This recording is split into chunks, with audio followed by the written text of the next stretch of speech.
She shuffled papers as she took the oath to tell the truth. Nothing but the truth, so help you God. I do. Ms. Brown testified she often gave her free tickets to stadium events to broker Chip Dickens. Yes, I have provided tickets to him. How many tickets have you provided to him? I don't know. She took a cell phone and a trip to Las Vegas from Dickens and called their relationship as close as brother and sister. Dickens refused to answer similar questions last month to shield himself from possible criminal prosecution. Brown says she also took cash from a friend of Dickens, a mortgage broker named Roy Warren. $3,000, a little over $3,000. Did the cash come to you personally? Yes. Did you keep any record of that cash? No. Brown said she gave Warren the use of the authorities' stadium box. I allowed him to host a party in the box in one of my reserved slots for his employees. Chairman John Chandler asked what she considered that $3,000+ to be.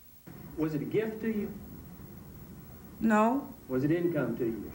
No. Brown repeatedly answered questions with her own questions. Did either Mr. Warren or AmeriCapital Corp ever give you any other money other than that $3,000+? For what? For anything. Why would they? She's certain she did nothing wrong. The Ethics Commission may take several days or even weeks to decide for themselves. Sally Sears, Channel 2 Action News. Brown says other Atlanta City Council members could tell similar stories about their free tickets. The chairman asked her to name names. On the advice of her attorney, Brown declined. Atlanta's public and private officials are rallying to save underground Atlanta. That's one of tomorrow's headlines tonight. The $141 million retail project is losing tenants. Officials say if underground fails, it would be a big blow to downtown revitalization. They want to launch a new plan to transform the entire south end of the city into an entertainment mecca. You can read more about this story in tomorrow's Atlanta Journal-Constitution. Another potential asset to downtown, Centennial Olympic Park, but the reopening of that park is being pushed back a third time. About 16 acres of the 21-acre park were open for the Arts Festival, but 5 acres barricaded off will not be open until spring. The delays have been blamed on weather and a lack of money. Pilots for UPS overwhelmingly rejected the company's final offer today for a 5-year contract. The Independent Pilots Association says only 39 of the 1,900 votes counted accepted the offer. Under a plan set by federal mediators, pilots will not be allowed to strike until after the holidays, so Christmas deliveries will not be in jeopardy.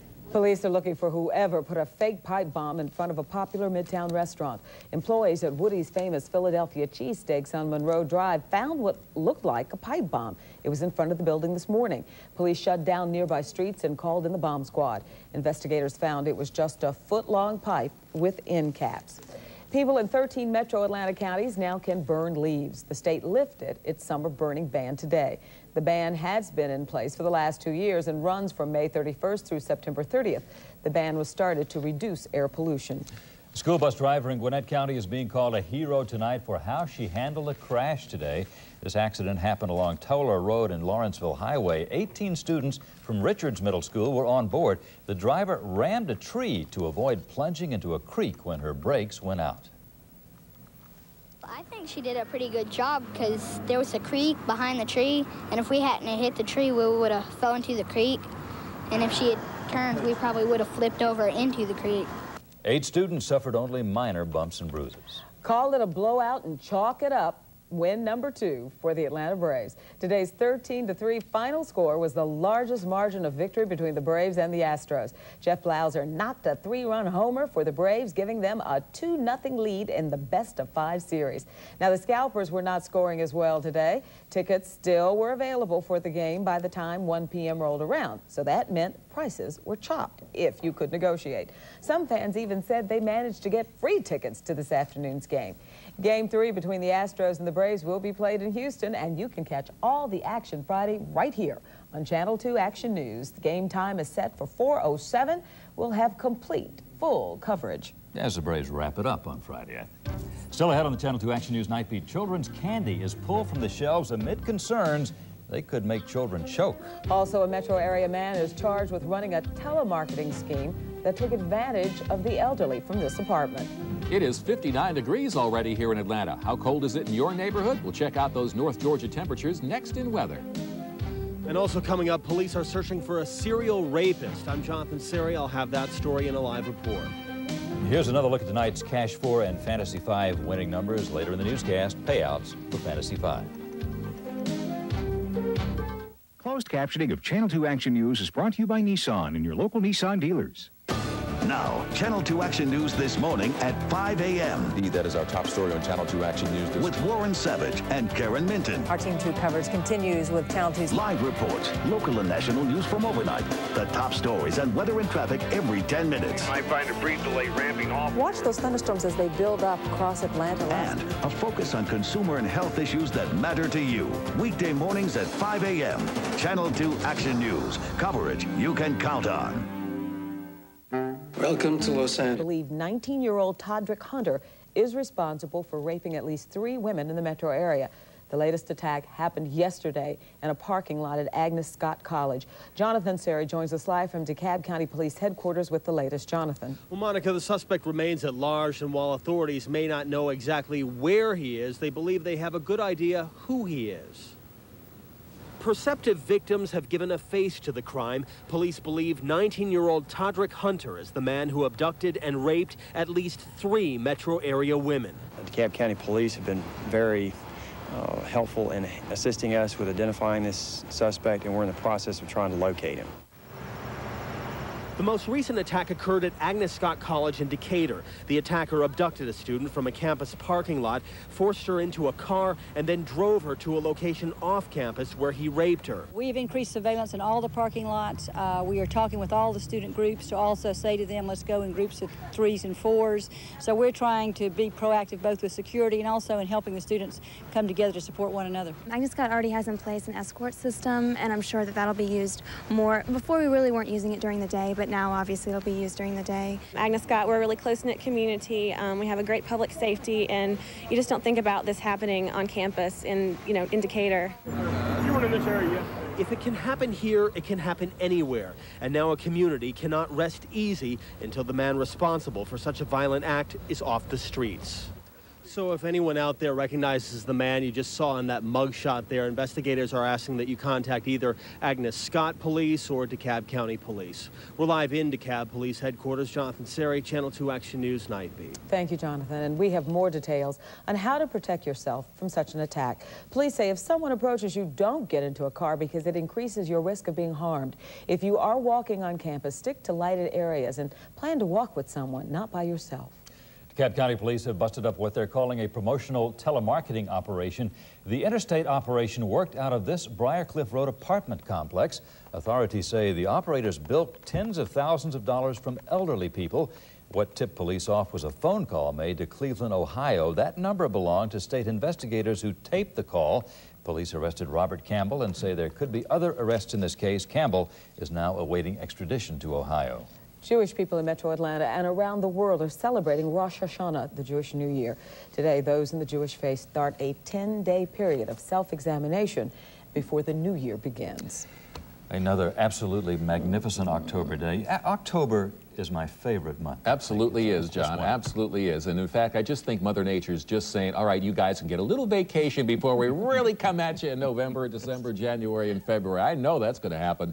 But nevertheless, tonight is an absolutely gorgeous night. That big bright star you've been calling about is Jupiter up there high in the southern sky. And outside tonight, lots of stars too. But it's chilly outside. It's 59 degrees here in Atlanta at 11 o'clock tonight. Going to see some upper 40s, no doubt, in the suburbs by morning. Humidity 69%. Winds are northwest at 7 miles per hour. And the barometer's high and rising. High today was 76. 54 was the low. Those temperatures 3 degrees below average for the day. It was as hot as 89 on this date in 1954, but as cool as 40 in the year 1924. Here's what it's like in your neighborhood as we check out some of the North Georgia temperatures. 54 degrees in Clayton. It's 52 in Blairsville. That's the coolest spot we could find tonight. 58 degrees in Rome, 59 for Marietta and Lawrenceville, Carrollton, 60 into Fayetteville, and 62 degrees in Griffin. So rather chilly night all across northern Georgia. Now let's take a look and see what's been happening. Not a lot going on out here across the country except for that big Pacific storm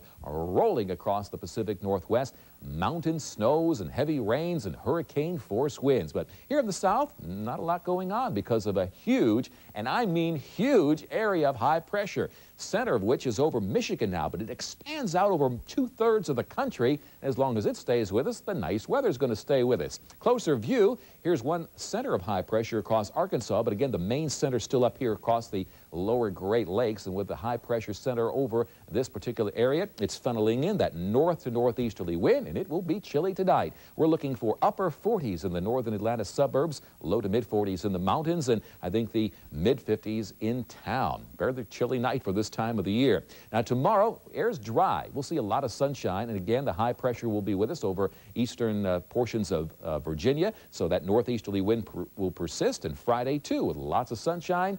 Now, dry air cools off rapidly at night. It also warms up rapidly during the day. High temperatures tomorrow, northern, eastern Georgia will be into the 70s, 80s to our south, and then as the winds become more southeasterly on Friday, it'll warm up, 70s for the mountains, and I think we'll be pushing 80 or even the lower 80s by Friday. Tonight, though, cool. 50 in the suburbs, 53 in town, and I wouldn't be surprised at all to see some upper 40s in the outlying areas. Sunny skies tomorrow, 75 to 80 for the daytime high. Your 5-day forecast now looking good if you don't need any rain for Friday and Saturday. High temperatures each day, about 80 degrees, then partly cloudy skies for Sunday and Monday, and with mild daytime temperatures, we'll expect cool overnight lows, mostly into the 50s. So if you live in those valley areas tonight, wouldn't be surprised to see some 40s. Okay, ooh, nice chill. Thanks, Glenn. Still ahead on the Channel 2 Action News Nightbeat, new research finds whooping cough isn't just a problem for children. We'll tell you which adults need to be on the lookout. Also, he hasn't even been sentenced, but Marv Albert already has a job offer.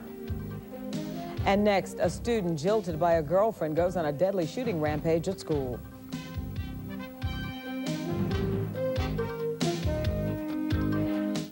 40,000 cars were stolen in Georgia last year, but now there is a new weapon in the fight against car theft. Clark Howard investigates by putting this tracking device to the test to catch a car thief. Tomorrow at 5 on Channel 2 Action News. Coverage you can count on. His ex-girlfriend, another student were killed. 7 other people were wounded in the tiny community of Pearl, Mississippi. Woodham is charged with multiple counts of murder and aggravated assault. An out-of-court settlement is out of the question, according to Paula Jones's new attorneys. Jones says she'll continue her sexual harassment suit against President Bill Clinton with the help of a law firm from Dallas. Jones claims then Arkansas Governor Clinton exposed himself to her in May of 1991. Clinton denies the allegations. The trial is set to begin in May. A radio station in Florida wants to hire Marv Albert as one of its shock jocks. The Tampa station says it wants to sign Albert to a 6-month contract for $100,000. Albert's lawyer says the sportscaster won't make any decisions about his future until he's sentenced this month for misdemeanor assault. Still to come on the Channel 2 Action News Nightbeat, a major candy company pulls one of its products because of safety concerns. And next, a new study finds certain treatments can help women avoid a recurrence of breast cancer for years. A childhood ailment also affects teens and adults. A study shows that whooping cough strikes several 100,000 people a year. Most children in developed countries are vaccinated against whooping cough, but doctors say the vaccination begins to wear off around the age of 8. Researchers plan to work on a booster for teens and adults. Nestle USA plans to make its Nestle Magic chocolates disappear. The candy maker voluntarily is pulling the candy from store shelves after complaints from 2 states. The candy features Disney figures encased in chocolate-covered plastic balls. Attorneys general from Connecticut and Minnesota say they're worried children could choke on the figurines. Well, coming up with the Nightbeat, Glenn's going to take a look at the October wake-up weather forecast. But next, the Astros have all kinds of troubles with our Braves today. Chuck has the highlights coming up. Payouts for Fantasy 5. Nobody matched all the winning numbers, so more than $82,000 rolls over for tomorrow night's drawing. Here are the rest of tonight's payouts. This portion of Channel 2 Action News brought to you by the new Dodge.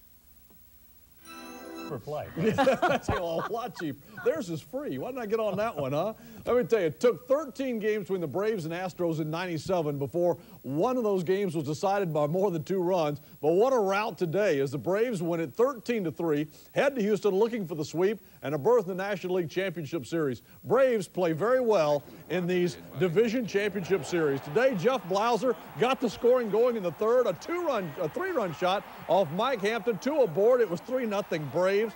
Astros made it 3-all. Braves took the lead on a bases-loaded walk. And then here goes Greg Colburn punching one through the infield on the right side. McGriff scores. Javi scores to make it 6-3. Braves win it 13-3. And Tom Glavine wins on his incredible mental toughness. He had some defensive help. Andrew Jones, look at this. Is that not beautiful? Yeah, he just takes Biggio right out of it there. The Braves looking like they want to end this quickly. There's still a long way to go in this series, and they've hit some balls pretty well, and, you know, we've gotten away with some mistakes, but, you know, the results have been good, and hopefully we can continue to have the same results and you know, and win one more game and not get them in a position where they can hurt us. It's a case where, you know, they got the home field advantage, but we just got, you know, we've been playing good on the road this year, so we're going to go out there and try to keep it going. And keep it going indeed. John Smoltz going to the mound Friday in Game 4. I mean, you couldn't ask for much better if you were the Braves for a guy to close it out. And he'll be opposed by Shane Reynolds of the Astros. That'll be a good one. And speaking of a good one, right here on a good one, Game 3. You can see it right here on Channel 2, the first pitch at 4:07 on Friday. Now, the Florida Marlins just a game away from a berth in the National League Championship Series, and again, they win on their last swing. This is becoming a regular story with them. Marlins, Giants, 6-all, bottom of the 9th. Moises Alou, the base hit. Gary Sheffield, he's coming home. Darrell Hamilton's throw, watch it, hits the mound, bounces straight in the air, the winning run scores, and look at Dusty Baker. He can't believe it. He can't believe it. 7-6, the Marlins victorious over the Giants. They go up now 2-0 in their best of 5. Orioles pounding Seattle in Game 1 of their division championship series. They snap a 1-all tie with 4 in the 5th. Eric Davis, back from a bout with cancer. The base hit scores 2 off the big unit. It was 9-3 O's the final, but a scary moment in the 6th. O's catcher Chris Hoyles gets banged on the backswing by Joey Cora of the Mariners. He was taken to the hospital for stitches and a CAT scan. It is believed, however, he'll be okay. Same 2 teams go again tomorrow. Orioles up 1-0 in that best of 5. A 3-team deal in the NBA sends Antonio McDyess, the former Alabama star, to Phoenix, and former Auburn star Wesley Pearson goes to the Cleveland Cavaliers. The Denver Nuggets are going to get draft picks and cash. And speaking of cash, there'll be no shortage of it around the Kevin Garnett household. The young Minnesota Timberwolves star signed a 6-year deal today worth $123 million. Garnett and former Tech star Stephon Marbury, the foundation of what the T-Wolves hope will be a dynasty for years to come. And by the way, qualifying for NASCAR this weekend, Jeff Bodine on the pole tonight, 184.256 miles per hour. We'll go a little faster to Houston tomorrow. Oh, good. 123 million. For 6 years. Oh, so it's divided up over 6 years. Woo. Wow. How about wake up weather? It's free of charge. Let's take a look at it. And you're looking for mid-40s in the mountains, near 50 in the suburbs, mid-50s downtown areas. It will be clear. Sunrise at 7:33. Off to the lake tomorrow. Pretty good fishing pretty much all day long. Peak up there around 3 o'clock. Then it go on about 7:30, 8 o'clock in the evening. And go Giants. And go Braves. Absolutely. Thank you for joining us, and thank you for counting on Channel 2 Action News Nightbeat. Our first news tomorrow is ABC World News Now at 3 a.m., followed by Channel 2 Action News this morning. From 5 to 7, you'll get all the weather and traffic every 10 minutes, and of course the latest from overnight. And we want to thank radio station WDUN in Gainesville for their help on tonight's top story. ABC's Nightline is next. Have a good night. Robert Delano from King Springs Elementary School. Please stop the violence, respect diversity.